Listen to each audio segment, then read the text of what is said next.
little story of a single mom. She was working 2 jobs.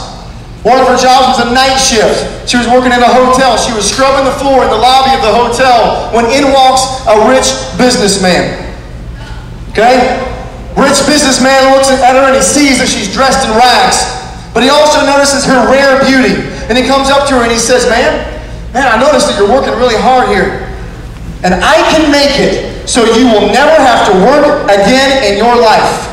She immediately thinks back of the days in her younger years when she committed her life to the Lord. She remembers when she committed certain types of things about her character that she wanted to be, a certain kind of integrity that she wanted to have, certain kind of personality, the life that she wanted to live.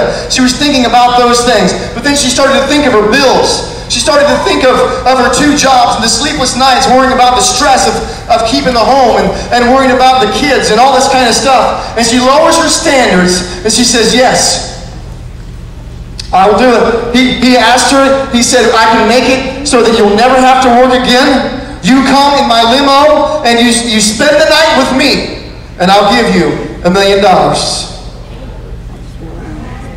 You spend the night with me and I'll give you $1 million. She lowered her standards and she said, yeah, I'll do it. Alright? So then he takes her by the hand, they go in the limousine and they're riding down the road. She's got to go home and get changed, get cleaned up or whatever. They're riding down the road and he turns to her and he says, man, you know what? $1 million is really high. How about 20 bucks? She turns to him and she's furious. She said, I would never do anything like that. What kind of a person do you think I am? He said, ma'am, I already know what kind of person you are. I'm just trying to determine the price. What's your price? What's your price? Listen to me. Jesus, listen to me. Jesus in the garden.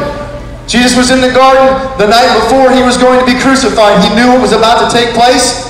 He had even seen people crucified before. He knew the torture that would go on in the next few hours of his life.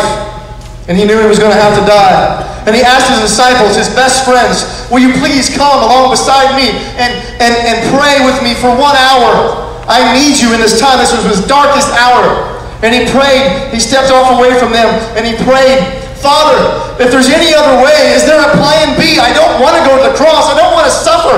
Is there a plan B? God, let's go with that. But if there is no plan B, Father, I will go to the cross because I love you and because I love this world. And let's pick up the reading in verse 44, Matthew 26:44. So he left them and went away once more and prayed a 3rd time, saying the same thing. Then he returned to his disciples. Are you still sleeping and resting? Look, the hour is near, and the Son of Man is betrayed to the hands of sinners. Rise, let us go now. Here comes my betrayer. While he was still speaking, Judas, one of the 12, arrived. With him was a large crowd armed with swords and clubs, sent from the chief priests and the elders of the people. Now the betrayer had arranged a signal with them. The one I kiss is the man. Arrest him. Greetings, Rabbi. Friend, do what you came for. Then the men stepped forward and seized Jesus and arrested him. 30 coins to betray the Lord. Was it worth it? Number 2. Okay. Listen, what is your sellout price? What is your sellout price? At what price will you turn your back on him? Listen, we all grew up learning right from wrong. Some of us have different standards because we had different parents and all that kind of stuff. But we all grew up learning right from wrong. And there was things that you and I had said that we said, I would never do that. Even whether we said it out loud or we said it internally, there were certain things that we said,